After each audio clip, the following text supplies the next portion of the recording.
ઓમ શ્રી ગણેશાય નમઃ. જય શ્રી કૃષ્ણ મિત્રો. ગાય માતાની ડોસીમાની એકાદશીની આ કથા છે મિત્રો. પૂરા ધ્યાનથી મનથી સાંભળજો, શ્રદ્ધાથી સાંભળજો. એકાદશીનું વ્રત ન કર્યું હોય ને તો એકાદશીની કથા સાંભળવાનો પણ ખૂબ જ મહિમા છે. શ્રદ્ધાથી કરેલું કોઈ પણ કામ વ્યર્થ નથી જતું, હંમેશા ફળ આપે છે. તો પૂરા ધ્યાનથી મનથી શુદ્ધ હૃદયથી આ વાર્તા સાંભળજો.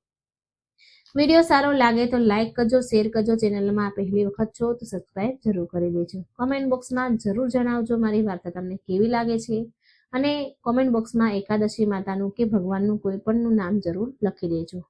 ઓમ નમો ભગવતે વાસુદેવાય. બહુ સમય પહેલાની વાત છે. એક ગામમાં એક શેઠ અને શેઠાણી રહેતા હતા. શેઠાણી હંમેશા એકાદશીના વ્રત કરતા. એ ગાય માતાની પરમ ભક્ત હતી. ગાય માતાની બહુ સેવા ચાકરી કરે. શેઠાણીનું નામ અગિયારસી હતું અને તે બહુ ભક્તિભાવ વાળા હતા. સાચી સ્ત્રી હતી અને બહુ સીધી સાદી શેઠાણી હતી.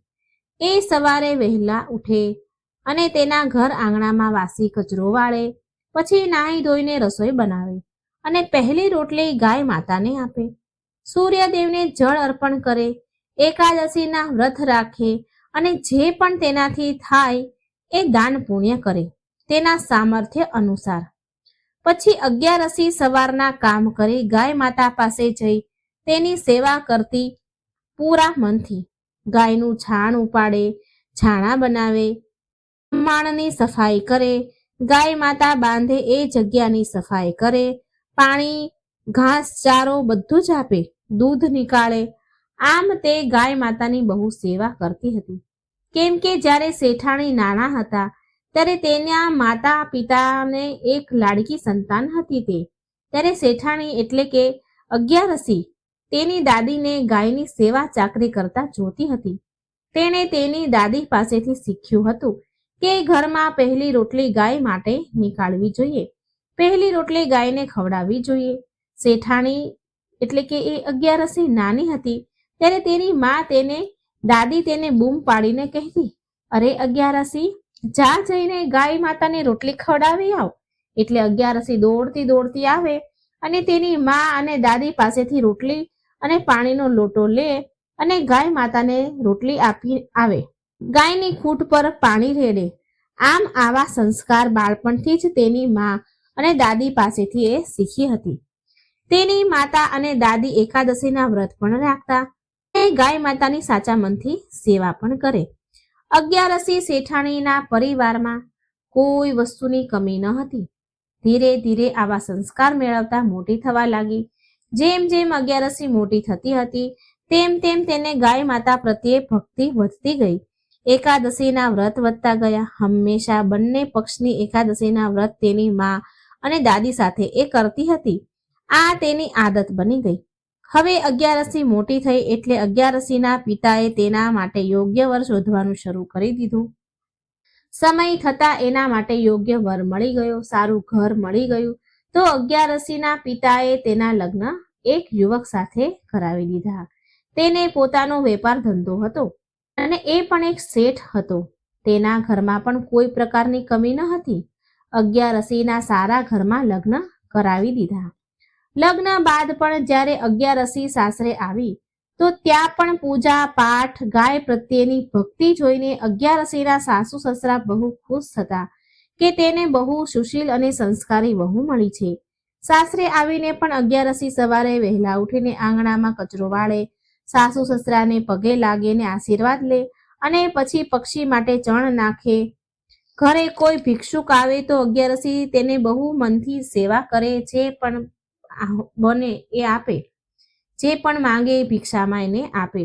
અગિયારસી અહીં પણ ગાય માતાની ખૂબ સેવા ચાકરી કરતી. અગિયારસી એકાદશીના વ્રત રાખે, પૂરા નીતિ નિયમથી પૂજા પાઠ કરે. આવી સંસ્કારી વહુ જોઈને તેના સાસુ સસરા બહુ ખુશ થતા. ધીરે ધીરે સમય વીતતો જતો હતો. અગિયારસીના પરિવારમાં તેના પતિને વેપાર ધંધો ખૂબ વધતો હતો. દિવસે બમણો ને રાતે 4 ગણો વેપાર થયો. ધીમે ધીમે લગ્નના 2 વર્ષનો સમય વીતી ગયો. પછી અગિયારસી ખૂબ સુંદર પુત્રને જન્મ આપે છે, જેનાથી ઘરમાં ખુશીઓ આવી ગઈ. અગિયારસીની પૂજા પાઠ ભક્તિ પણ દિવસે ને દિવસે વધતા જતા હતા. ધીમે ધીમે સમય વીત્યો. અગિયારસી પાસે એક બે ગાય તો હંમેશા રહેતી જ હતી. એ તેના ઘરેથી ગાયને ક્યારેય વિદાય કરતી ન હતી. એટલે ગાય હંમેશા તેના ઘર આંગણામાં રાખતી, તેની સેવા કરતી અને સમય વિતાવતી. સમય જતા અગિયારસીના સાસુ સસરા સ્વર્ગવાસી થયા. હવે ધીરે ધીરે અગિયારસીનો છોકરો મોટો થવા લાગ્યો. ભણાવી ગણાવીને અગિયારસીના પતિએ તેને પણ સારો વેપારી બનાવી દીધો. પછી અગિયારસીએ તેના દીકરાના વિવાહ પણ ધામધૂમથી કરી દીધા. દીકરાના વિવાહ થઈ ગયા અને તેના પિતા સાથે વેપારમાં હાથ વધારવા લાગ્યો. વેપારમાં ખૂબ પ્રગતિ કરતો હતો. ખૂબ દૂર સુધી તેમનો વેપાર ફેલાયો. અગિયારસીની ભક્તિમાં કોઈ કમી આવી નહીં. અગિયારસી હવે પુત્ર પૌત્ર વાળી થઈ ગઈ. ઘરમાં સુખ શાંતિ હતી. ઘરમાં કોઈ વાતની કમી ન હતી. અગિયારસી તેના નિયમ કરમ પણ ચાલુ રાખતી હતી. તેણે એનો નિયમ ન છોડ્યા, ક્યારેય ન છોડ્યા. હવે ધીરે ધીરે ઘણો સમય વીત્યો. હવે એક દિવસ અગિયારસીનો પતિ પણ આ દુનિયાને છોડીને ચાલ્યો ગયો. કારણ કે જે આ સંસારમાં આવ્યું છે એને એક દિવસ તો જવાનું જ છે. અગિયારસીની પણ હવે ઉંમર થઈ ગઈ હતી. અગિયારસીએ પણ ગઢપણમાં પગ મૂકી દીધો હતો. હવે તેના હાથ પગ એટલા કામ કરતા ન હતા. તેનાથી ઉઠવું બેસવું પણ થતું ન હતું. તેને આંખોથી ઓછું દેખાતું હતું. તેનામાં હવે શક્તિ રહી ન હતી. અગિયારસીના ગોઠણમાં દુખાવો રહેવા લાગ્યો. હવે એનાથી ગાયની સેવા પૂજા થતી ન હતી. મુખમાં દાંત પણ રહ્યા ન હતા. એવામાં એક દિવસ અગિયારસી તેની વહુને કહે છે કે હવે તું મારા નિયમ પૂજા પાઠ સંભાળી લે. જે હું કરતી હતી એ હવે તું કરવા માંડ, કેમ કે હવે મારાથી કામ થતું નથી. મારું શરીર મારો સાથ આપતું નથી. માટે તું ઘરના કામ રસોઈ કર, સાથે સાથે ગાય માતાની સેવા ચાકરી પણ કર. મારી ગાયોને સમય પર ચારો પાણી નાખજે. તેની જગ્યા પર સાફ સફાઈ કરવી. ગાયને ક્યારેક છાયામાં ક્યારેક તડકામાં બાંધજે. અને ઘરની પહેલી રોટલી ગાયને ખવડાવજે અને એકાદશીના વ્રત પણ કરજે. એટલે જે તેની વહુ હતી એ બહુ પૂજા પાઠમાં માનતી ન હતી. તેને તો એનું કામ જ પ્યારું હતું. વહુએ વિચાર્યું કે સાસુમાની વાત જો હું નહીં માનું તો એ મને રોજ સંભળાવ્યા કરશે. એટલે વહુ બોલી, ઠીક છે માજી, હું કરી લઈશ. તમે ચિંતા ના કરો. જેવું તમે કહો છો એવું હું કરી લઈશ. પહેલી રોટલી હું ગાયને ખવડાવીશ અને ગાયને ઘાસચારો પણ નાખીશ. અગિયારસી તેની વહુની વાત સાંભળી નિશ્ચિત થઈ ગઈ. ચાલો, વહુ એના કહેલા નિયમનું પાલન કરશે. એને એવું થઈ ગયું મનમાં. હવે વહુ તો એની સાસુને કહી દીધું. પણ વહુ જ્યારે રોટલી બનાવે તો સૌથી પહેલા બાળકોને તેના પતિને ખવડાવી દે. બાળકોને સ્કૂલના ટિફિન આપે, તેના પતિને ટિફિન આપે, પણ ગાયની રોટલી ખવડાવવાનું ભૂલી જતી. એકાદશીનું વ્રત પણ ન કરતી અને ના તુલસીજીની સેવા કરે, ના તુલસીજીને પાણી નાખે. ઘરના આંગણામાં તુલસી પણ સુકાવા લાગ્યા. આ બધું અગિયારસી જુએ છે, પણ હવે એના બસની કઈ વાત નથી. હવે તો એનામાં કઈ કરવાનું તેવડ નથી. તેનામાં હવે શક્તિ ન હતી આ બધું કરવાની. જ્યાં ગાયને બાંધી હોય ત્યાં સફાઈ પણ ન કરે, સમયે ઘાસચારો પણ ન નાખે. ઘરના નિયમ કર્મ તો બહુ કરતી જ ન હતી. બિચારી અગિયારસી પથારીમાં પડી પડી ઉદાસ થઈને આ બધું જ જોયા કરે. કેમ કે હવે ના એ પોતે બધું કરી શકે છે કે ના એ વારંવાર વહુને કે દીકરાને કહી શકે છે. કારણ કે તેની ઉંમર હવે થઈ ગઈ હતી. તેની ઉંમર હવે આવી જ હતી. બિચારી ચૂપચાપ બધું જોયા કરે. મનમાં ને મનમાં ભગવાનને પ્રાર્થના કરે, ક્ષમા માંગે અને મનમાં ને મનમાં ગાય માતાની માફી પણ માંગતી હતી. કહે છે, હે ગાય માતા, જ્યાં સુધી મારા હાથ પગમાં જીવ હતો ત્યાં સુધી મેં તમારી મનથી સેવા કરી, પણ હું લાચાર છું, અત્યારે મજબૂર છું. હવે હું નથી કરી શકતી. હવે હું શું કરું? અગિયારસીથી હવે એકાદશીનું વ્રત પણ થતું ન હતું. બિચારીનું શરીર પણ નબળું પડી ગયું હતું. હવે એનાથી ભૂખ પણ સહન થતી ન હતી. એ બિચારી હવે મનમાં ને મનમાં ભગવાનનું રટણ કરે અને વહુ એની મન મરજી કરે. વહુને કોઈ ફરક પડતો ન હતો. હવે ધીરે ધીરે સમય વીતવા લાગ્યો. એક વખતની વાત છે. શ્રાવણ મહિનો આવ્યો. વરસાદની તો હેલી લાગી. ખૂબ જોરદાર ધોધમાર વરસાદ વરસવા લાગ્યો. એટલો વરસાદ કે 24 કલાક સુધી પાણી વરસતું રહ્યું. 24 કલાક પાણી વરસતું રહ્યું. આખા ગામમાં ગોઠણ સમા પાણી ભરાઈ ગયા. નગર ગામના બધા લોકો વિચારવા લાગ્યા કે આટલો વરસાદ તો પહેલા ક્યારેય નથી પડ્યો. વરસાદનું પાણી એટલું વધ્યું કે પૂર આવવા જેવી હાલત થઈ ગઈ. બધા લોકો જીવ બચાવવા માટે ઊંચા પહાડો પર જવા લાગ્યા. એટલે એ નગરના રાજાએ ઘોષણા કરાવી દીધી કે બધા જ પ્રજાવાસીઓ પોતપોતાના જાનવરોને, પોતાના કિંમતી સામાનને લઈને, તમારા બાળ બચ્ચાની સાથે લઈને ઊંચા પહાડ પર પહોંચી જાઓ, કેમ કે પૂર આવ્યું છે અને વરસાદ ઊભું રહેવાનું નામ નથી લેતું. પાણી એટલું ભરાઈ ગયું કે લોકો પાણીમાં ડૂબીને મરી પણ શકે. કાચા ઘર હતા. એ સમયે ભાગ્ય કોઈને જ ઈંટોના ઘર હતા. કોઈના ઘર પડવા લાગ્યા, કોઈના જાનવર તણાવા લાગ્યા, દબાઈ જવા લાગ્યા. રાજાએ ઘોષણા કરાવ્યા બાદ લોકો તેના બાળ બચ્ચા અને કિંમતી સામાન જાનવરોને લઈને ઊંચા પહાડ પર ચડવા લાગ્યા.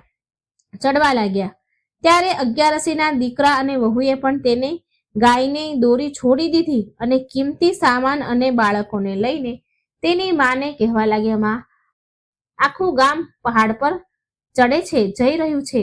વરસાદ હજી પણ ચાલુ છે. રાજાએ ઘોષણા કરાવી છે કે આપણે બધા ગામવાસીઓને પહાડ પર પહોંચી જવું જોઈએ. ચાલો માં, આપણે પણ પહાડ પર જઈએ, આપણો જીવ બચાવીએ. જો અહીં રહીશું તો આપણે જીવતા નહીં રહીએ. જલ્દી ચાલ માં.